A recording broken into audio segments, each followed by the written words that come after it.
नमस्कार। डोली की सहेलिया में आपका बहुत बहुत स्वागत है। ना फटेगी, ना तेल सोखेगी और ना ही मुलायम पड़ेगी। एक एक गुजिया एकदम खस्ता और क्रिस्पी बनेगी। होली के त्योहार पर आप कोई भी कितनी भी मिठाई बना लीजिए, लेकिन जब तक घर पर हम गुजिया ना बनाएं अधूरा सा ही लगता है। तो आज मैं आपके लिए लेकर आई हूँ 100% परफेक्ट, जबरदस्त, टेस्टी, खस्ता और क्रिस्पी गुजिया बनाने का एकदम आसान तरीका, जिससे आपकी गुजिया 20-25 दिन तक भी खराब नहीं होगी और क्रिस्पी बनी रहेगी। तो चलिए हम शुरू करते हैं गुजिया बनाना। तो सबसे पहले हम मसाले की तैयारी करते हैं। जो हमें गुजिया में मसाला भरना है ना, उसकी तैयारी करेंगे। तो मैंने गैस पर एक पैन रखा है, उसके अंदर हमने थोड़ा सा घी डालकर उसे घी से ग्रीस कर लेंगे। और अब आपको जो भी ड्राई फ्रूट गुजिया में डालने हैं वो इसमें डाल सकते हैं। तो मैंने यहाँ पर बादाम और काजू लिए हैं, चिरौंजी ली है, खरबूजे के बीज लिए हैं। तो इन सभी को हमें क्रिस्पी करना है, क्रंची करना है, जिससे कि जो हमारी गुजिया जब हम खाएं ना तो एक क्रिस्पीनेस आती है उसके अंदर।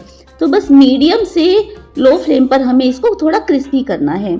अभी हमने इसमें किशमिश नहीं डाली है। जब ये थोड़ा क्रिस्पी हो जाएंगे ना तो हम इसमें किशमिश डालेंगे।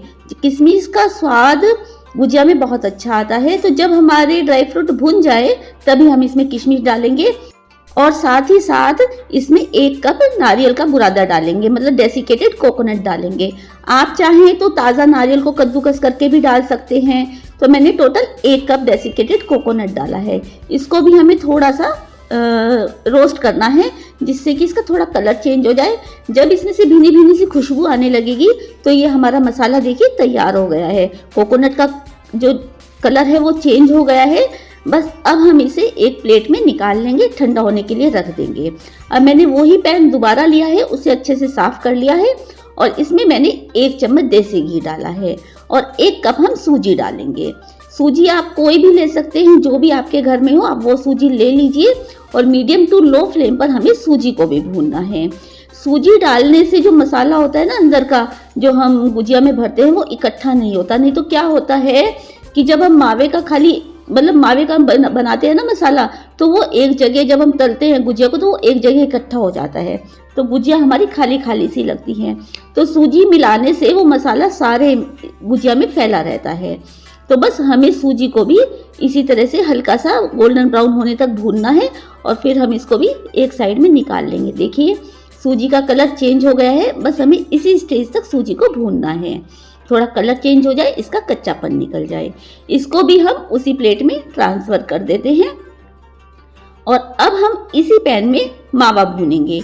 तो ये मार्केट का लाया हुआ मावा है, खोया है। अगर आप घर पर बनाए तो आपको भूनने की ज़रूरत नहीं पड़ेगी। तो मार्केट का खोया है, मैंने इसे 2 घंटे पहले फ्रिज से निकाल दिया था। इसे इसी पैन में हम डालकर इसको भी अच्छे से भून लेंगे, क्योंकि जो मार्केट का मावा होता है वो थोड़ा कच्चा होता है। और अगर हम इसी मावे में सामान मिलाएंगे तो हमारी जो स्टफिंग है वो थोड़ी पतली हो जाएगी, लिक्विडी हो जाएगी। और अगर हम मावे को नहीं भूनेंगे तो हमारी गुजिया बहुत जल्दी से खराब भी हो जाएंगी। तो मावे को भूनना बहुत ज़रूरी है। तो देखिए जैसे जैसे मावा गर्म हो रहा है ना, ये खोया गर्म हो रहा है, ऐसे ऐसे ये थोड़ा लिक्विडी हो रहा है। तो हमें इसको जब तक भूनना है जब तक ये एक डो की शेप में नहीं आ जाता। लगभग 5-10 मिनट लगेंगे इसको भूनने में। और देखिए ये ऐसे इकट्ठा हो रहा है, पैन को इसने छोड़ दिया है खोए ने। तो हमें जब तक भूनना है जब तक खोया ऐसे इकट्ठा ना हो जाए और ये पैन को छोड़ने ना लगे। तो बस ये हमारी स्टफिंग का सारा सामान तैयार हो गया है। इतने ये ठंडा होगा, इतने हम अपना गुजिया का आटा लगाएंगे। बस इसको भी हम साइड में रख देते हैं। अगर आप इस तरह से सारा जो ड्राई फ्रूट, खोया वगैरह सब कुछ भून के बनाएंगे तो आपकी गुजिया 20-25 दिन तक भी खराब नहीं होगी। और अब हम एक बड़ा सा बर्तन लेंगे, उसमें मैंने 4 कप मैदा का डाला है। वजन से देखें तो ये लगभग 500 ग्राम मैदा है। तो आप कोई भी कप से बना सकते हैं या फिर आप वजन से बना सकते हैं। और अब जो नेक्स्ट जरूरी चीज़ है जो गुजिया को बनाती है एकदम खस्ता, यहाँ पर मैंने लिया है आधा कप घी। देखिए घी बिल्कुल ना तो जमा हुआ है और ना ही बिल्कुल पिघला हुआ है। बस हमें इसी तरह का घी चाहिए। इससे क्या होता है कि इससे एक गुजिया में खस्तापन आता है। तो अगर हम पापड़ी वगैरह बनाते हैं तो उसमें हम तेल डालते हैं, पर अगर हम गुजिया में घी डालेंगे तो उससे एक क्रिस्पीपन आएगा। तो इसी तरह हम सारे घी को इसमें अच्छे से मिला लेंगे, जिससे कि जो घी है मैदे के कण कण में चला जाए और एक अच्छा सा बाइंड आ जाए इसके अंदर। तो बस हमें घी को बहुत अच्छी तरीके से इसमें मिक्स करना है। जब तक मिक्स करना है, देखिए ये हमारी अच्छे से मुट्ठी बन जाए। जब ये हमारी ऐसे मुट्ठी बन जाएगी ना, हमें बहुत ज़्यादा जोर ना लगाना पड़े, बहुत हल्के से प्रेशर से ही हमारी ऐसे मुट्ठी बन जाएगी और ये बिल्कुल भी टूटेगी नहीं। तो इतना मोयन हमारा परफेक्ट है। आप वजन से भी डाल सकते हैं, मैंने 100 ग्राम घी डाला है। अगर आप वजन से डालना चाहें तो वजन से भी इसमें घी डाल सकते हैं। बस अब हमें पानी डालकर हल्का सा गुनगुना पानी लेना है। पानी डालकर हमें इसका मीडियम सॉफ्ट डो तैयार करना है। बहुत ज़्यादा हमें टाइट डो नहीं चाहिए और ना ही बहुत ज़्यादा सॉफ्ट चाहिए।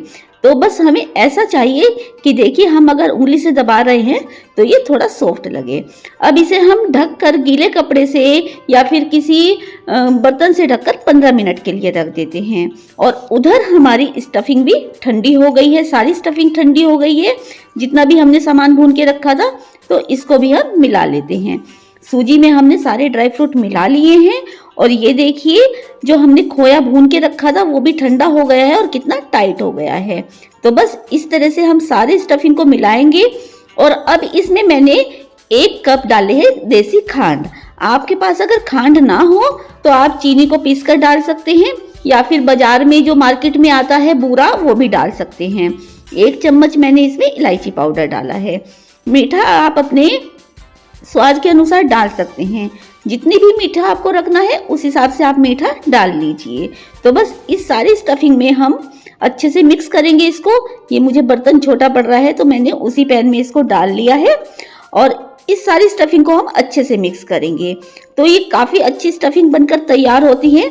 आप जब इस स्टफिंग को मिलाएंगे तो इसमें आप मीठा चेक कर सकते हैं। अगर आपको कम लगे तो आप इसमें और मीठा भी ऐड कर सकते हैं। वो आपके ऊपर है कि आप कितनी मीठी गुजिया खाएंगे। तो ये बिल्कुल परफेक्ट मेजरमेंट है। 1 से 1.5 कप हम इसमें मीठा मिला सकते हैं। और इतने हमने मीठा मिलाया है, हमारी स्टफिंग तैयार हुई है, हमारा आटा भी अच्छे से सेट हो गया है। तो एक बार इसको और चिकना कर लेते हैं और अब हम इसकी लंबी लंबी लोई बनाएंगे और एक साथ हम इसकी जो हम पेड़ियां हैं वो बनाकर रख लेंगे, बॉल्स बनाकर रख लेंगे। उससे आसानी ये होगी कि हमें बेलने में ज़्यादा टाइम नहीं लगेगा। तो इससे छोटी छोटी सी आप लोइयां बनाकर रख लीजिए। एक साथ काफ़ी सारी लोई बनाकर रख लीजिए और फिर ऐसा कर सकते हैं कि एक बार लोई बनाकर रख लीजिए और एक बार आप 10-12 जो पूरियां हैं वो बेल कर रख लीजिए, जिससे कि आपको बाद में गुजिया भरने में आसानी रहेगी। तो मैंने तो ऐसे ही किया है कि 10-10, 12-12 लोइयां बेल के रख ली हैं और फिर उनको एक साथ स्टफिंग भर दी है। मैं आपको यहाँ 3 तरीके से गुजिया बनानी बताऊंगी। तो सबसे पहले हम एक लोई लेंगे और उसको हमें इक्वल बेलना है। मतलब ऐसा ना हो कि कहीं से मोटी बेलेंगे कहीं से पतली बेलेंगे। तो हमें ज़्यादा मोटी नहीं बेलनी है, एक पूरी की साइज़ की हम लोई को बेल लेंगे। तो देखिए हमने ये बेल लिया है और मार्केट में इस तरह के मोल्ड आते हैं, गुजिया बनाने के साँचे आते हैं। ये सबसे आसान तरीका है। उसके ऊपर हम पूरी को ऐसे रखेंगे और बीच में हम 1 चम्मच जो हमने स्टफिंग तैयार की है वो रखेंगे और चारों किनारों पर चारों तरफ हमें इसके ऊपर पानी लगा देना है, जिससे कि जो हमारी गुजिया है वो अच्छे से चिपक जाए, ये खुलेगी नहीं। इससे स्टफिंग इतनी रखनी है कि वो किनारों पर नहीं आए। अगर किनारों पे स्टफिंग आएगी तो हमारी गुजिया जो है वो किनारों से फट जाएगी, वो चिपकेगी नहीं। और ये देखिए कितनी अच्छे से इसको दबाकर प्रेस करके गुजिया हमारी बिल्कुल परफेक्ट बनकर तैयार हो गई है। तो एक तरीका तो ये है गुजिया बनाने का और मैं आपको दूसरी तरीके से भी बनाती हूँ, वो भी बहुत आसान तरीका है। अगर आपके पास मोल्ड ना हो तो आप कैसे बनाएंगे, तो इसी तरह से हम एक पूरी बेल लेंगे और उसमें हम बीच में 1 चम्मच से स्टफिंग रखेंगे। सेंटर में ही हम स्टफिंग को रखेंगे, किनारों पर बिल्कुल भी स्टफिंग नहीं आनी चाहिए। और चारों तरफ हम अच्छे से उंगली से पानी लगा लेंगे। ये देखिए पानी लगाकर हम इसको फोल्ड करेंगे, बहुत आराम से इसको ऐसे फोल्ड करेंगे जिससे कि चारों तरफ से चिपक जाए और दबाकर इसको चिपका देंगे। और फोक तो सभी के यहाँ होता है, ये जो कांटा होता है सभी के यहाँ होता है, इससे हम चारों तरफ से दबाकर इसको सील कर देंगे। इससे भी ये अच्छे से चिपक जाएगी। अगर आपके पास मोल्ड ना हो तो आप इस तरीके से भी गुजिया को बना सकते हैं। ये भी एक परफेक्ट शेप बनकर तैयार होती है। और मैं तीसरी तरह से भी बताती हूँ आपको। ये मैं कम ही बनाती हूँ, मैं सांचे में ही बनाती हूँ जो मोल्ड आते हैं। अगर आपको प्रैक्टिस हो, इसमें प्रैक्टिस की जरूरत है, तो आप हाथ से भी फोल्ड कर सकते हैं। बहुत इजी है। बस ऐसे हमें इसमें जो मिक्सचर है वो रखना है और ऐसे फोल्ड करना है और इसको दबाकर हम प्रेस करके इसको सील कर देंगे और फिर बस ऐसे इसके किनारों को मोड़ते चले जाएंगे। ये भी मार्केट में जो मिलती है वो ऐसे ही हाथ से बनी हुई गुजिया मिलती है, जो देखने में भी सुंदर लगती है और खाने में तो सभी का टेस्ट एक जैसा आता है। पर ये जो गुजिया है, जिसको प्रैक्टिस है वो जल्दी जल्दी इसको बना सकता है। मुझे इतनी प्रैक्टिस नहीं है हाथ से बनाने की, तो मैं मोल्ड से ही सारी गुजिया बनाती हूँ। पर ये भी बहुत इजी है। अगर आप 5-6 गुजिया बनाएंगे तो आपको प्रैक्टिस हो जाएगी। और ये देखिए कितनी अच्छी तरीके से ये हमारी सील हो गई है, कितना अच्छा सा प्यारा सा डिजाइन बन गया है। तो बस इसी तरीके से हम अपनी सारी गुजिया को बनाकर रख लेंगे। और ध्यान रखें कि जब आप गुजिया को बना कर रखें तो उसके ऊपर गीला कपड़ा जरूर ढकें, नहीं तो वो ऊपर से ना सूख जाएंगी, उनका मॉइस्चर खत्म हो जाएगा। फिर आप जब तलेंगे उनको तो वो थोड़ी फटने लगेंगी। तो आप इस तरह से 20-25 गुजिया, 15-20 गुजिया या 20-25 गुजिया बनाकर रख लीजिए और फिर उनको हम एक साथ तल सकते हैं। इस तरह आपका काम भी आसान हो जाएगा। तो मैंने तो ऐसे ही किया, 25-30 गुजिया बनाकर रखी और उनको तलने के लिए डाला, इतने मैंने और गुजिया बना ली। तो चलिए अब हम इनको तलते हैं। तो आप इस तरह से बनाकर रखिए। आप इनको देसी घी में भी फ्राई कर सकते हैं या फिर किसी कुकिंग ऑयल में भी फ्राई कर सकते हैं। तो हमें सबसे पहले हम तेल को चेक करेंगे। मैं यहाँ पर रिफाइंड ऑयल में बना रही हूँ, तो तेल हमें बहुत ज़्यादा गर्म नहीं रखना है और बहुत ठंडा भी नहीं रखना है। इतना गर्म हो कि ऐसे हल्के हल्के से बुलबुले आ जाए इसमें। तो बस हमें मीडियम टू लो फ्लेम पर गुजिया को सेकना है। हाई फ्लेम पर नहीं सेकेंगे, नहीं तो ये सॉफ्ट गुजिया बनकर तैयार होंगी। मीडियम टू लो फ्लेम पर अगर हम सेकेंगे गुजिया को तो वो एकदम से क्रिस्पी बनकर तैयार होंगी, जिससे कि उनमें एक कुरकुरापन, मतलब जो क्रिस्पीनेस आती है ना, वो आएगी और कलर भी बहुत अच्छा आएगा। तो एक बार में हम 8 से 10 गुजिया तल सकते हैं। तो बस, और एकदम से इन गुजिया को हमें नहीं पलटना है, क्योंकि ये थोड़ी कच्ची है तो फटने का डर रहता है। जब हमें लगे कि एक साइड से थोड़ी सी ये सिक गई हैं, तो हम स्पैचुला की हेल्प से थोड़ा सा इनके ऊपर जो तेल है वो फैला सकते हैं, जिससे कि तेल ऊपर से भी अच्छे से इनके ऊपर आ जाए। तो ऐसे दबाएंगे या फिर धीरे धीरे से इनको बहुत आराम से इनको पलट देंगे और दोनों तरफ से अलट पलट कर इनको सेकेंगे। तो देखिए कितनी आसान है गुजिया बनानी। इस होली आप भी घर पर गुजिया बनाइए और अपने सभी मेहमानों को खिलाइए, आप खाइए, सबको खिलाइए। घर की बनी हुई जो चीज़ होती है, घर की बनी हुई मिठाई होती है, उसका स्वाद ही कुछ और होता है। मार्केट में इतनी अच्छी नहीं मिलती, मार्केट में से लाते हैं सब, पर वो टेस्ट नहीं आता जो घर पर बनाकर टेस्ट आता है। तो बस ये देखिए अलट पलट कर हम इनको सेक लेंगे और जब तक अच्छा सा गोल्डन कलर नहीं आ जाता तब तक हम इनको सेकेंगे। बहुत ज़्यादा डार्क भी नहीं करना है, क्योंकि जब हम इनको निकाल लेंगे तो थोड़ा सा इनका कलर चेंज होता है। तो बस अब हम इनको निकाल लेते हैं बाहर। ये अच्छी क्रिस्पी हो गई हैं और अब हम इसमें दूसरा बैच तलने के लिए डाल देते हैं और ये बहुत जल्दी सिक कर तैयार हो जाती हैं। बस बेलने में और गुजिया को भरने में थोड़ा समय लगता है। और ये देखिए तैयार है हमारी क्रिस्पी घर की बनी हुई गुजिया, जो कि कितनी शानदार बनकर तैयार हुई है। कितना अच्छा कलर आया है और कितनी अच्छी देखने में भी लग रही हैं और कितनी सुंदर लग रही हैं। और एक एक गुजिया का कलर बिल्कुल एक समान आया है। ना तो कोई गुजिया फटी है, ना कोई जली है और ना ही किसी की स्टफिंग बाहर निकली है। बिल्कुल देखने में बहुत अच्छी लग रही हैं और स्टफिंग भी अंदर काफ़ी अच्छे से भरी हुई है। तो आप भी इस तरीके से गुजिया को बना सकते हैं।